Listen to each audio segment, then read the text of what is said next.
2.4 is just around the corner, and it's introducing the new Borisin enemy to us, and characters like Fyxestroll who have at least some Borisin DNA.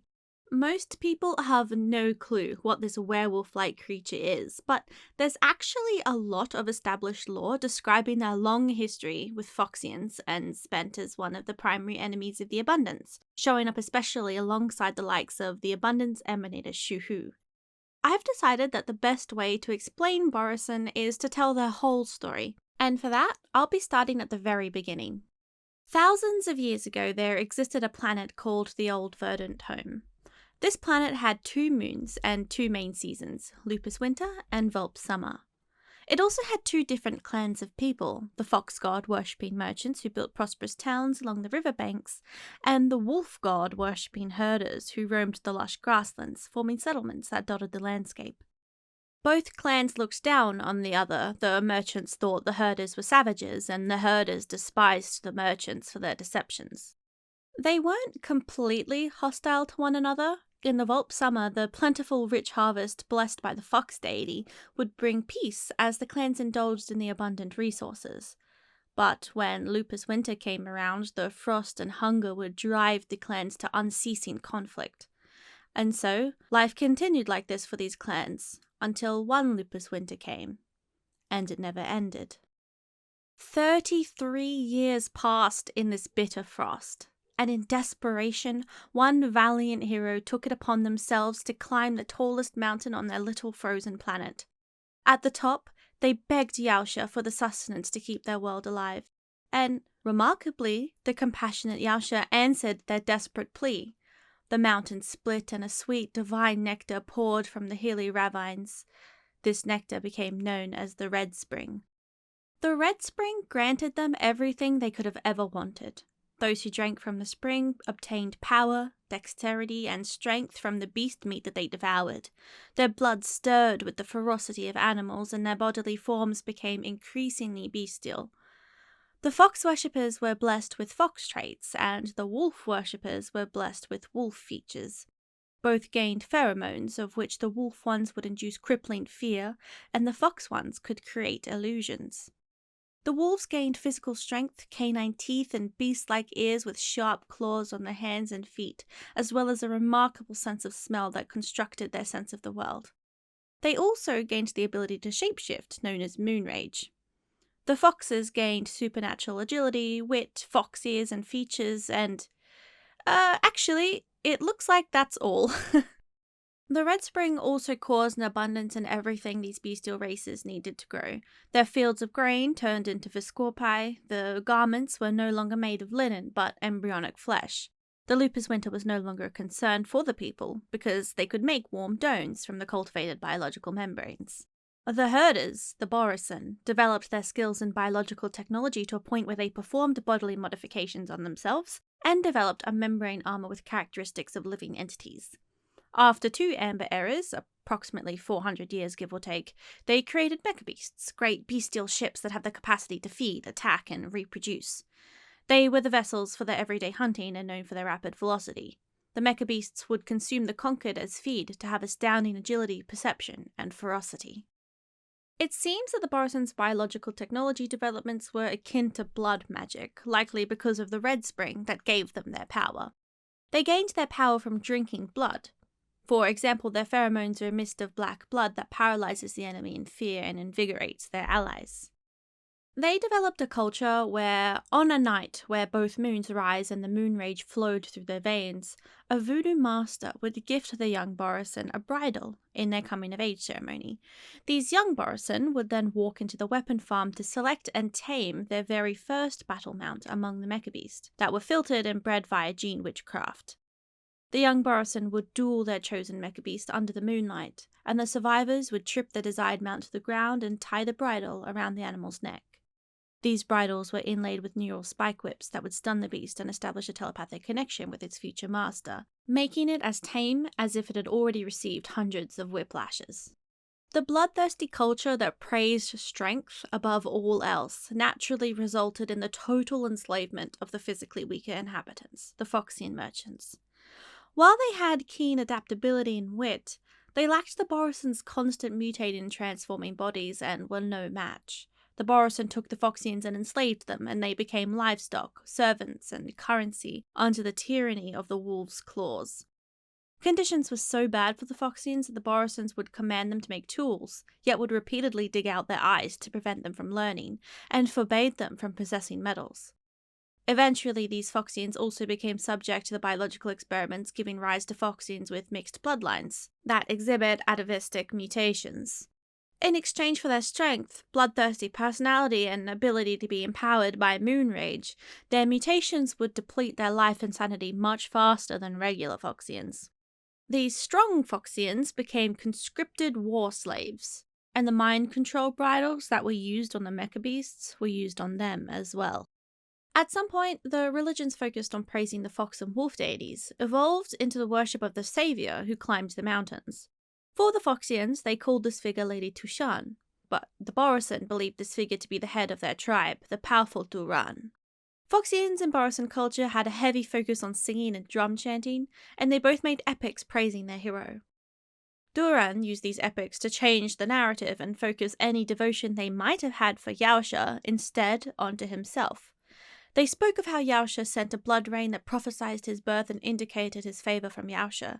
They said that Yaoshi would only bless the strong, so they set the Foxians to guard the immortal tree, then challenged the Borisin to take it from them. The Borisin then tore through their ranks of the weak Foxians until they were all dead or hiding, and Duran followed the river of blood to the top, where he then took the dew from the freshest branch tip and took a knee before Yaoshi. Having claimed immortality, Duran then asked Yaoshi to share the blessing with the Borisin people, and Yaoshi complied. Then, Yaoshi commanded that the vanquished Foxians would, in their defeat, forever be branded eternal slaves of the Borisins. Obviously, this narrative is very different from what actually happened, but it was an effective religion to enforce and justify their enslavement of their less combative rivals. Eventually, as is natural with the abundance, overindulgence caused even more problems. Population explosion, ecological collapse, and internal warfare. In desperation, once again, they begged the compassionate Yaoshi for help, but there was no reply. In the silence, they realized that if they needed more, they had to take it for themselves. And so the Borisin gathered behind their valiant leader Duran, and they took to the stars, set on conquering. After some time, the rampaging Borisin encountered the Xianzhou Alliance, and their fleet liberated some of the enslaved Foxians from their wolf masters. These Foxians joined the Xianzhou Alliance and even became the dominant race aboard the Xianzhou Yaoqing. But this was far from the end of their story. Something important to mention is that a very long time ago, the disciples of Sanctus Medicus were established by a Foxian helm master of the Yaoqing Skyfaring Commission named Yu Yan, who witnessed the Antimatter Legion destroy Moldrasil, the home of the Xianzhou's arch-rival Wingweavers, after the first denizens of Abundance Wars. As the Xianzhou simply sat back and watched, the devastation witnessed shook Yu Yan's belief to the core. So he set off on a journey to think about the long-life species' duty and purpose in life. He roamed in his Starskiff in search of answers until he came across the ancient planet Rahu and found the emanator of abundance Shuhu. He witnessed Shuhu bring Rahu back to life and then followed Shuhu and recorded their healing miracles and various teachings, composed the divine scripture of the secrets and miracles of Shuhu's manifestations, before returning to the Alliance and establishing the disciples of Sanctus Medicus as their first Master Primus. At some point, the mighty Duran was succeeded by an unknown number of generations until eventually the warhead Broodlord title was claimed by Hoolay. This title is earned when the leaders of each tribe of Borisin compete in battle, ranked in order of strength, and the strongest Borisin of all claims the title. Hoolay is known for killing countless innocent people, devouring their blood and bringing war to many worlds he encountered. Hoolay is said to have cast aside peace and led his soldiers on an expedition to the outside world in order to make a name for himself and affirm his position in the tribe, implying there was some level of peace before he took over. It's also entirely possible that the stories of Duran were a complete lie and it was always Hoolay who led them from the old verdant home, but that's unclear. The Borisin are known to have led the abominations in at least 3 large-scale wars against the Xianzhou Alliance. One such war took place 1,800 years ago, where the Xianzhou Sangshang was devoured by the living planet Rahu. The emanator Shuhu was in this war, and fought the General Tong Xiao and Lightning Lord, as were the Borisin, who combated the Yachting Foxians, Mech Beast versus Starskiff. They were attacked again in another war over 1,000 years ago, soon after the construction of the Fyxestroll Garden, where General Tong Xiao is propositioned by the Helio by Ignama to get the strength to win, but he declines. At an unknown time in the past, some of the Foxians that were genetically engineered by the Borisin to be soldiers managed to create an armor made of porcelain and break free from the Borisin captives. These warriors became the Verdant Knights and were under the command of the previous Yachting general. At some point, this squad rescues multiple Foxians and hybrids, one of which should be the young Fei Xiao, though I can't place this on a timeline because we don't know yet how old she is. Realistically, she should have a short lifespan, so it should be very recent, since a regular Foxian only lives for a few centuries. Another thing to note is that the Foxians of the Yaoqing actually created bestial starskiffs that sound very similar to the Borisin's mecha beasts, but perhaps a bit less bloodthirsty.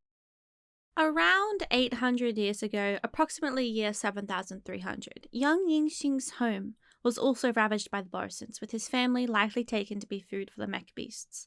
And he somehow escaped and made his way to the Xianzhou Alliance to study how to make weapons in order to defeat the Borisin.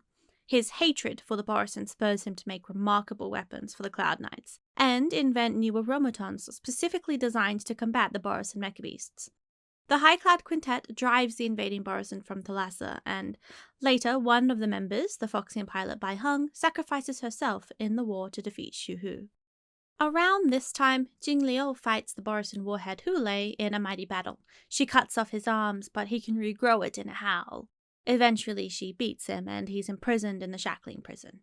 There, he is subjected to the Forest of Swords punishment, which shares a name with blade skill.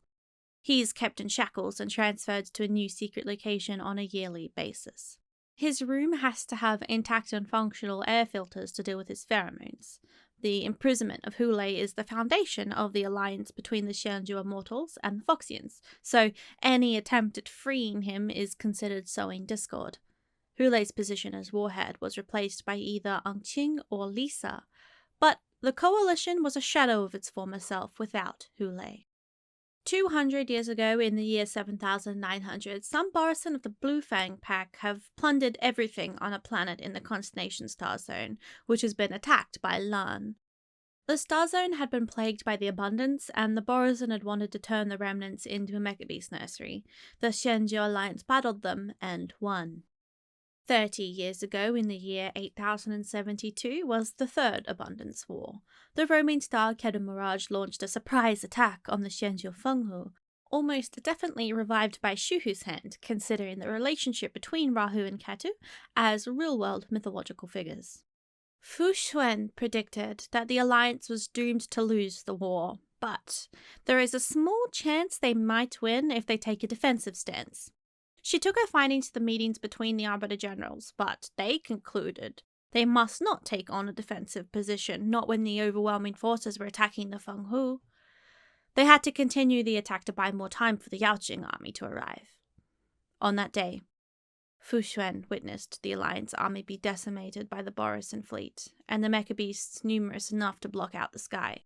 They summoned the Incarnosphere Kedu Mirage from ancient legends, which gravitated towards the Fenghu, hell-bent on bringing annihilation to all lives on board. It was at this moment that Fu Xuan came up with the last, desperate, and borderline blasphemous idea. After approaching Jing Yuan and gaining his approval, Fu Xuan realized this was the fate her master Jing Tian had always predicted. This was why she would inevitably kill her master and become the Yu Chui's master diviner. She used the Cloud Pit telescope to summon Lan's Lux's arrow, decimating the enemy and allies alike, securing their victory, but also the rise of new opponents, such as Dan Shu. This was the same arrow that killed the previous general of the Yaoqing, and Yukong's beloved Cai Yi. 20 years ago, someone from the Intelligentsia Guild fought the Borisin and conducted some biological experiments. They removed the liver from the Borisin and discovered that the Borisin will turn into a giant cancerous mass within a few hours. Later, they find out that this does not happen if the same thing is done to a Foxian. I won't go into detail on long-life biology in this video, but if that interests you, I recommend watching my Bloomborn Science series for a ridiculously thorough explanation on everything. Somewhat recently, a trade deal between the Wingweavers and the armed archaeologists of the Intelligentsia Guild was interrupted by Borisin, who presented a better deal. The item in question is called an impact drum and is a device that can wipe out all organic life on a ship without causing any other damage to the valuable assets inside. The trade negotiations resulted in a fight breaking out between the Borisin led by Rungan and the Wingweavers led by Xili. And those Wingweavers ended up being captured by the Ten Lords Commission and interrogated. In exchange for the Alliance granting pardon for their crimes, Xili agrees to provoke a feud between the Wingweavers and the Borisin. This interrogation also reveals that the Ten Lords may have agents hidden among the Borisin ranks. Some disciples of Sanctus Medicus, named Qingning and Roming, tried to free Hoolay during the recent dispute with the disciples of Sanctus Medicus led by Dan Shu, who also invited Fantilia aboard the Lawful. Keep in mind the disciples of Sanctus Medicus' inherent relationship with Shuhu and Shuhu's relationship with the Borisin, and this starts to make some sense. It also seems like the disciples of Sanctus Medicus have invented a concoction that allows Foxians to transform into wolfmen, so there's definitely some interest here. That brings us up to the present time, but there's a few extra things that I wasn't sure where to put in the timeline, so I'll discuss those now. Borisin officially count as primates, hominid, canine subspecies, and are considered to be the most powerful race of the denizens of abundance. Their moon rage shapeshifting includes intense hyperplasia of the bones and muscle structure, such as protruded snout and jawline, and the twisting in the foot structure. This damaging process is restored by their rapid healing. Under the effects of moon rage, they're considered to have broken through the limitations of flesh and blood, and can no longer feel pain or fear. In this state, they exhibit incredible healing abilities. This state fills their veins with an instinctual destructive impulse. In saying all this, it's not actually clear if a Borisin's normal state resembles a Foxian, or if moon rage simply turns them into larger dogs. Some Foxians can obviously get moon rage and are said to transform with their armor becoming attached to their bodies, and apparently some Jolming Foxians can pass off as Borisin, enough to be planned to despise. The ghost hunting event labels some NPCs as Borisin who look very much like Foxians, and there's also Hununu who isn't confirmed to be a Borisin, but he's probably a werewolf and depicted as both a wolfman and as a tailless Foxian lookalike in his cartoon form. I believe we'll likely find the answer to this question very soon, but keep this in mind as we do the upcoming questlines. One additional thing I want to bring up, which teeters more into the realm of a crack theory, is that it seems like the Borisin and Foxians may have figured out a method of reincarnation. There's a readable that compares Foxians being Gourd-born to Vidyadhara rebirth, and the imprisoned Hoolay is kept eternally detained and imprisoned, never to be reborn. I find this interesting because there are a surprising number of similarities between the Borisin, Foxians, and Vidyadhara, with the most notable one being that they share the ability to transform into another form. For Vidyadhara, this is the transmutation arcanum that allows the High Elder to transform into a dragon, but this is a regular thing for Borisin and Foxians. Vidyadhara and Borisin also both strongly focus on bloodlines and blood magic, with the High Elders telling Fang to create a new High Elder using the blood of his race. I'm not 100% on the details, but I do find this all very suspicious to say the least. It's also interesting that the Vidyadhara are long scions, so naturally have draconic features, but the historical Borisin and Foxian tribes worshipped a fox deity and a wolf deity, and they ended up taking those sorts of traits on themselves when they drank from the red spring. Perhaps it all comes back to magic shape-shifting water. Because the old verdant home had two moons, I'm thinking the red moon on the Yaoqing might be the twin of the moon that I theorize is under the arbor. Perhaps that one is the Borisin moon, perhaps captured in one of the many encounters with Shuhu and the Borisin, just like the moon on the Yaoqing. And it's fighting to turn the Scale Gorge Springs into red springs. A literal blood moon. Maybe this is why Dunhung has small red decorations on his design. But that's all just a theory, and we'll have to see how the story unfolds. Let me know what your thoughts are in the comments. I'm very excited to learn more about Borisin in the upcoming patches. If you learned something from this video, please consider liking and subscribing, because I make these History Explained type videos often, especially when I suspect the information might be important soon. If you want to support me, I also have a Ko-fi you can donate to. Okay, bye!